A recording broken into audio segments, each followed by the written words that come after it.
Sa mundo ng basketball, inanunsyo na ang final 12-man roster ng Gilas Pilipinas na sasabak sa FIBA Asia Cup qualifier sa 2025.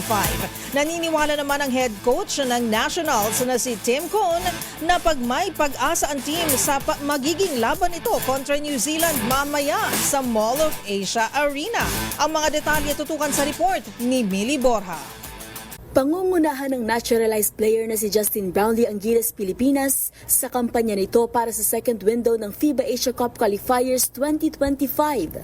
Yan ay base sa inilabas na final 12-man roster ng Samahang Basketball ng Pilipinas, kung saan sasamahan siya ng big men na sina Junmar Fajardo, Japet Aguilar at Kai Soto. Kabilang din sina Carl Tamayo, Scottie Thompson, Chris Newsome, Calvin Oftana, CJ Perez, Dwight Ramos, Kevin Kiambao at Mason Amos. Mula sa unang inanunsyong 15-man lineup, bigong mapabilang sa final roster sina AJ Edu, Jamie Malonzo at Ange Kwame. Samantala, naniniwala naman si Gilas head coach Tim Cone na may pag-asa ang Nationals sa pagharap nito sa New Zealand mamayang gabi sa Mall of Asia Arena. Hindi pa raw kasi nakikita o nakakatapat ng kalabang bansa ang team na binuo ng head tactician para sa Gilas. Mula nang maupo si Cone bilang coach ng Nationals, malinis na record ang naitala nito para sa unang window ng qualifiers, kung saan dinomina ng Gilas ang Hong Kong at Chinese Taipei. Mamaya, magkakaalaman na kung sino ang team na mapupunta sa top spot ng Group B dahil parehong mayroong 2-0 record ng Pilipinas at New Zealand. Pagkatapos ng labang ito, muli namang haharapin ng Nationals ang Hong Kong sa Linggo,